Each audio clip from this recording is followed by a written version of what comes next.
Okay, Bismillah Rahman Rahim. Welcome to my new lecture, lecture number 3rd, which is related with the coagulation of blood. First of all, we will define coagulation of blood. So, what is coagulation of blood? Simple, we can say the process of formation of blood clot. So, whenever there is formation of blood clot, so this is called coagulations. Now, what is the clinical etiology? What are the causes of coagulation? Why coagulation of blood is occur? So, coagulation it began almost instantly after an injury to the blood vessel has damaged the endothelium lining of the vessels. Exposure of the blood to proteins such as tissue factor initiate the changes to the blood platelets and the plasma protein fibrinogens, clotting factors. So, these are the causing factors which are responsible why the blood become coagulate. So, this coagulation is start or initiate almost whenever the blood vessel had become damaged or injured, especially the endothelium lining of the blood vessels.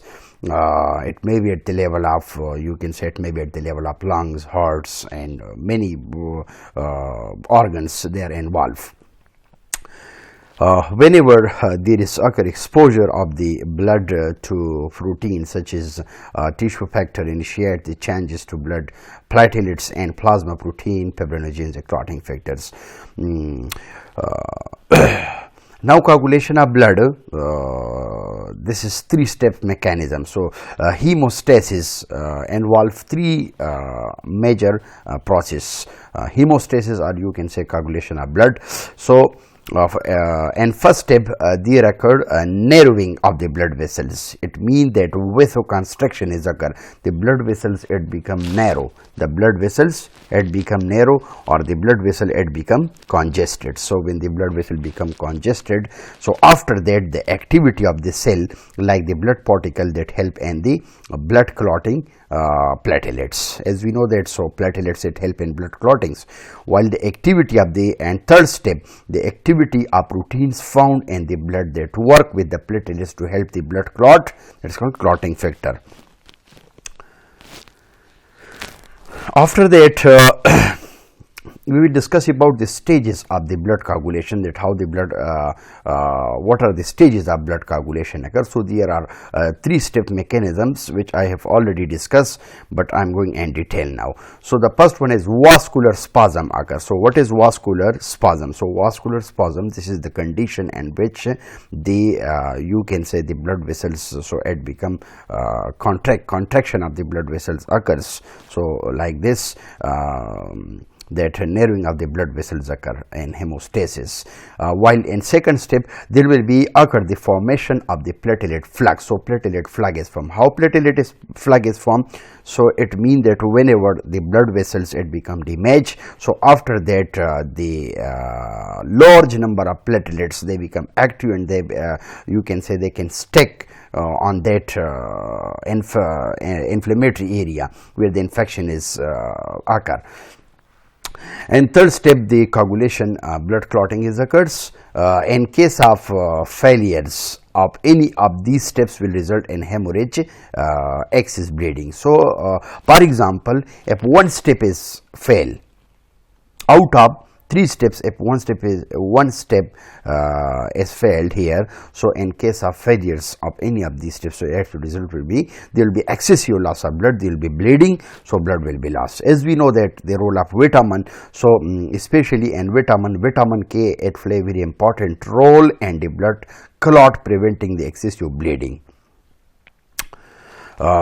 Even I have observed this MCQs in many papers, especially on an examination point of view. This is very important that vitamin K it play a very key role, significant role in helping the blood clot, preventing the excessive bleedings.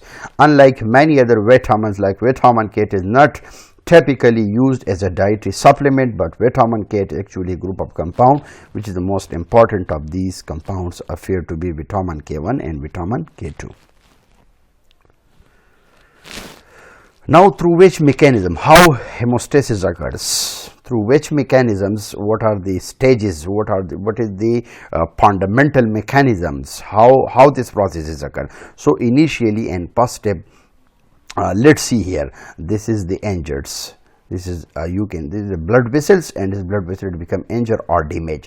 So injury occurs or the blood vessel it become rupture or damage. After that, the blood vessel around the wound it become contract and reduce the blood flow to the damaged area.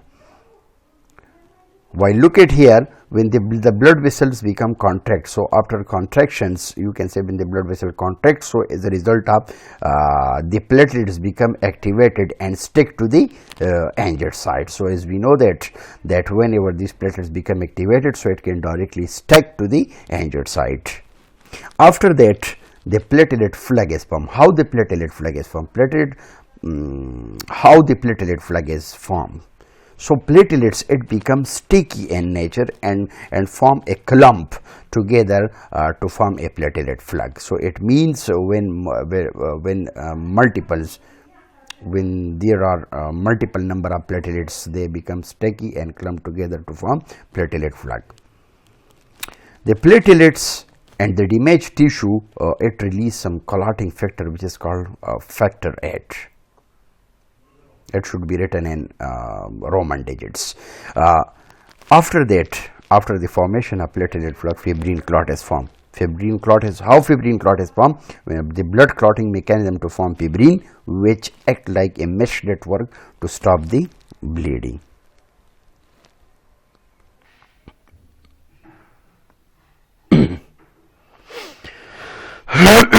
Okay, so this point is clear, that how blood coagulation is occur and what is the fundamental mechanism. So as already I have told about the fundamental mechanisms, the basic mechanism, that how this process occurs. So in step 1, look at here, this is blood vessels, these are blood vessels injury response. So here in step 1, vascular spasm. So what is vascular spasm? The smooth muscles it become contract and causing vasoconstriction. It means that when the blood vessel it become contracts after injury.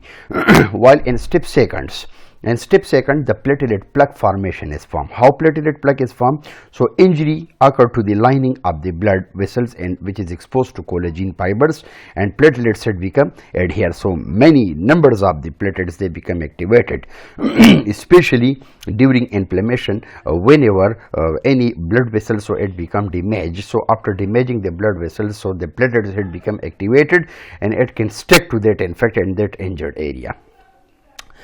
After that, the collagen fiber, their exposure activated platelets, and as we know that platelets release certain chemicals that make nearby the platelet sticky, and the platelet plug they are formed.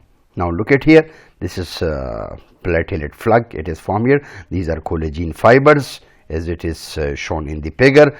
Look at here, here is vasoconstriction, vascular spasm is occur here. These are the smooth muscles, this is called smooth muscle contraction. Now here fibrin clot is, and step 3, the coagulation is occur. So this is 3-step mechanism, and first step vascular spasm is occur, while in second step platelet plug formation is occurs, while in third step coagulation. So how coagulation is occur? So here the fibrin form a meshwork, or you can say network, they trap the red blood cell. So when fibrin they are formed, so it form a mesh, they trap the red blood cell. So mean that the red blood cell they are entrapped inside, and the platelets forming the clot formations.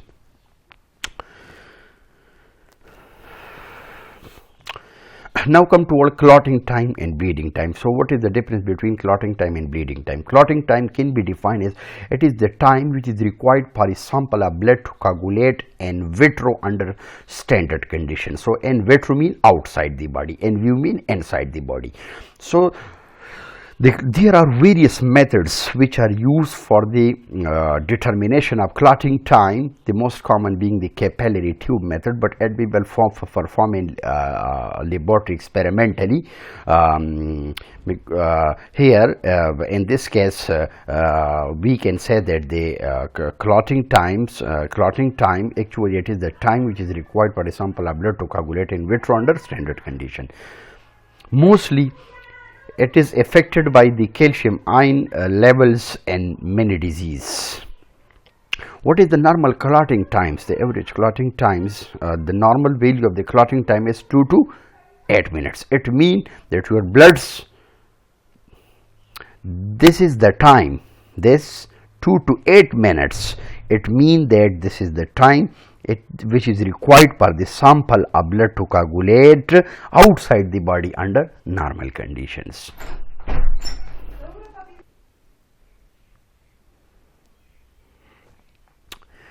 Now bleeding time is a laboratory test to assess the platelet function and the body function's ability to form a clot.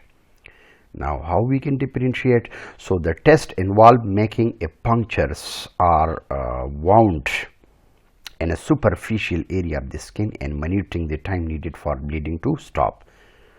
The normal bleeding time is 1 to 9 minutes, but it may be longer in children, 1 to 13 minutes, and tend to take slightly longer in female than in male. So it also depends upon on the number of platelets, the quantity, the amount of platelet which is present in the body. Let's suppose if the amount of the platelets increase or decrease, so it may directly or indirectly affect the clotting time and bleeding time. So look at the difference. So the clotting time is 2 to 8 minutes while the bleeding time is 1 to 9 minutes. So this is the average. So we can, if we can compare the clotting time and bleeding time with one another, so they are almost equal. Inshallah, in next lecture I will discuss about the immunity and different type of immunological reactions. Thank you so much.